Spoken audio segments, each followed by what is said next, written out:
నమస్తే, welcome to మా Telangana news. Telangana రాష్ట్రంలోని నిర్మల్ జిల్లా బాసర క్షేత్రం సరస్వతి ఆలయంతో పాటు ఇక్కడ ఏకముఖి దత్తాత్రేయాలయం కలదు.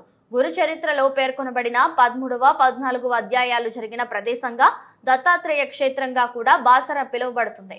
మార్గశిర పూర్ణిమ అనగా డిసెంబర్లో వచ్చే పౌర్ణమిని దత్త పౌర్ణమిగా ఇక్కడి ప్రజలు జరుపుకుంటారు.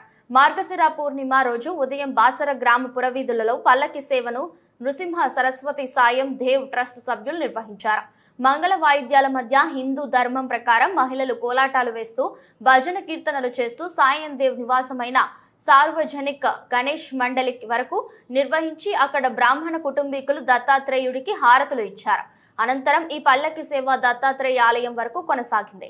శ్రీ గురు దత్తాత్రేయ ఆలయం వ్యాసపురి, బాసర తెలంగాణ రాష్ట్రంలోని నిర్మల్ జిల్లాల్లో ఉంది. శ్రీ గురు దత్తాత్రేయ చరిత్రలో 13వ, 14వ అధ్యాయంలో వ్యాసర గురించి, దాని ప్రాముఖ్యత గురించి విపులంగా చెప్పారు. ద్వితీయ దత్తావతారమైన నృసింహ సరస్వతి స్వామి వారు బాసరలో మొదటగా సాయం దేవుని కలిసి బాసరలో పర్యటించారు.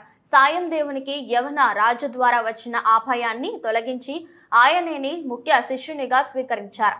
సాయం దేవుని గృహము ఇప్పటికీ బాసరలో ఆధారంగా నిలిచింది. సాయం దేవుని సహాయంతో దత్తపారాయణ చేసే భక్తులకు ఈ క్షేత్ర మహిమ గురించి ఎక్కువగా తెలిసింది.